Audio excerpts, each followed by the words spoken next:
மக்கள் வணக்கம். கடந்த 24 மணி நேர நிகழ்வுகளின் விறுவிறு தொகுப்பான மக்கள் செய்திகள் மணி 10.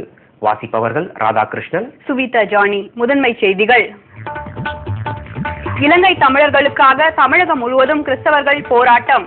முள்வேலிகளுக்குள் அடைக்கப்பட்டுள்ள 3 லட்சம் பேரை விடுவிக்க வலியுறுத்தல்.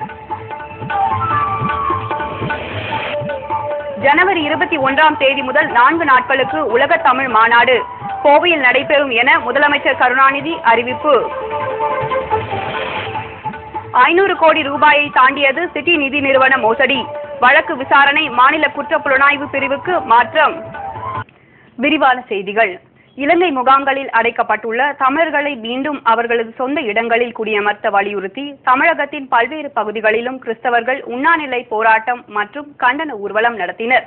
கன்னியாகுமரி மாவட்ட மீனவர்கள் இன்று கடலுக்குள் மீன்பிடிக்க செல்லவில்லை.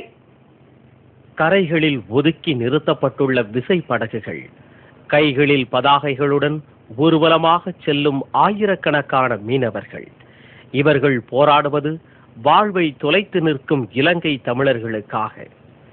இலங்கையில் முள்வேலிகளுக்குள் அடைத்து வைக்கப்பட்டிருக்கும் 3 லட்சம் தமிழர்களை விடுவிக்க வலியுறுத்தி ஆயிரக்கணக்கான கிறிஸ்தவர்கள் நாகர்கோவிலில் மாபெரும் ஊர்வலம் நடத்தினர். கன்னியாகுமரி மாவட்ட மீனவர்கள் இன்று ஒருநாள் வேலைநிறுத்த போராட்டத்தில் ஈடுபட்டனர். இம்மாவட்டத்தில் உள்ள கத்தோலிக்க கிறிஸ்தவ நிறுவனங்களின் பள்ளிகளும் கல்லூரிகளும் மூடப்பட்டன.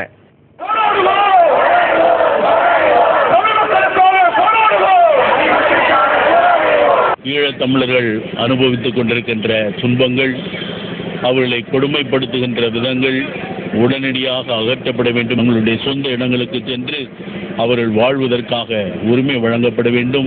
பல லட்சக்கணக்கான மக்களை இப்படி அழித்து ஒழித்து ஒரு சற்றும் கொஞ்சம் கூட மனித நேயமே இல்லாம, மனித மாண்பே இல்லாம அரக்கத்தனமான காரியங்கள்ல அவங்க ஈடுபட்டு இருக்கிறத வன்மையாக கண்டிக்கிறோம். மத்திய மாநில அரசுகள் கண்டிப்பா ஒரு முடிவு எடுத்தே ஆகணும். எங்களை மாதிரிப்பட்ட இளைஞர்கள், இளம் பெண்கள் எல்லாம் எவ்வளவு வேதனைப்படுறாங்க அப்படின்னா ரொம்ப கஷ்டமா இருக்கு. திருச்சியில் பல்வேறு கிறிஸ்தவ அமைப்புகளைச் சேர்ந்த ஆயிரக்கணக்கானோர் இலங்கை தமிழர்களின் வாழ்வாதாரங்களை காக்க வலியுறுத்தி உண்ணாநிலை போராட்டத்தில் ஈடுபட்டனர். நெல்லையில் கத்தோலிக்க மற்றும் தென்னிந்திய திருச்சபைகளில் உள்ள ஆயிரக்கணக்கான கிறிஸ்தவர்கள் உண்ணாநிலை மேற்கொண்டனர். காஞ்சிபுரத்தில் அம்பேத்கர் நூற்றாண்டு இயக்கத்தைச் சேர்ந்த நூற்றுக்கணக்கானோர் மொட்டை போட்டு உண்ணாநிலை போராட்டத்தில் ஈடுபட்டனர்.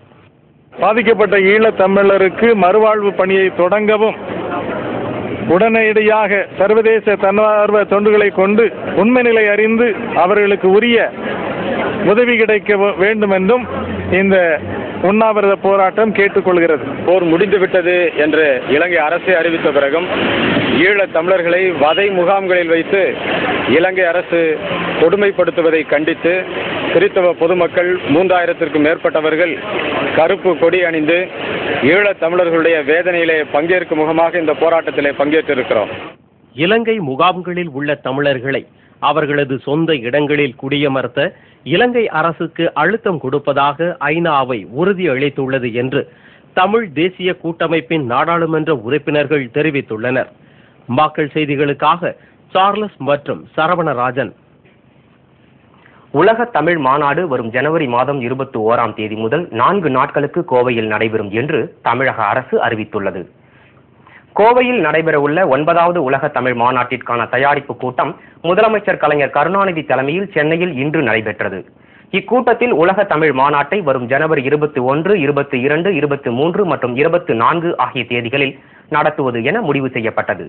இது தொடர்பாக பல்வேறு குழுக்களை அமைப்பது, கருத்தரங்குகள் நடத்துவது குறித்து தலைமைச் செயலாளர் மற்றும் அமைச்சர்களுடன் முதலமைச்சர் கருணாநிதி ஆலோசனை நடத்தினார். வெளிநாட்டில் வாழும் தமிழறிஞர்கள் மற்றும் சான்றோர்களிடம் மாநாடு குறித்து தொடர்பு கொள்வது மற்றும் அழைப்பு அனுப்புவது என்றும் கூட்டத்தில் முடிவெடுக்கப்பட்டதாக தமிழக அரசு வெளியிட்டுள்ள செய்திக்குறிப்பில் தெரிவிக்கப்பட்டுள்ளது. சிட்டி குழும நிதி நிறுவன மோசடி குறித்த விசாரணை மாநில குற்றப்புலனாய்வு காவல்துறைக்கு மாற்றப்பட்டுள்ளது.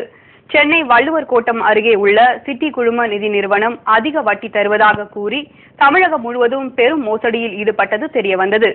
இதுவரை 500 கோடி ரூபாய் மோசடி நடந்துள்ளதாக காவல்துறைக்கு புகார் வந்துள்ளது.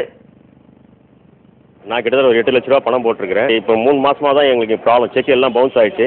எந்த செக் போட்டாலும் ரிட்டர்ன் தான் வந்து இருக்குது. கம்பெனி தரப்பாங்கன்னு பார்த்தா கம்பெனி போன வாரத்துல வந்து கம்பெனி மூடிட்டாங்க. இதுவரையும் திறக்கல. எந்த ரெஸ்பான்ஸும் கிடையாது. போலீஸில் கம்ப்ளைண்ட் கொடுத்துருக்கோம். நான் வந்து இதில் வந்து 7 லட்சம் ரூபா போட்டிருக்கேன். போட்டு 3 வருஷமா போட்டிருக்காங்க. இப்போ ஆகஸ்ட் மாதத்துலேருந்து எங்களுக்கு வந்து எந்த விதமான செக் எல்லாமே ரிட்டர்ன் ஆயிடுச்சு. கொடுத்த செக்கு எதுவுமே வர்றது கிடையாது. இதே மாதிரி என்ன மாதிரி நிறைய பேர் இருக்காங்க. மும்பையை தலைமை இடமாக கொண்டுள்ள இந்நிறுவனத்தின் மீதான மோசடி புகார்களின் எண்ணிக்கை தொடர்ந்து அதிகரித்து வருகிறது. கோடிக்கணக்கில் மோசடி நடந்திருப்பதால் இவ்வழக்கு மாநில குற்றப்புலனாய்வு காவல்துறைக்கு மாற்றப்பட்டுள்ளது.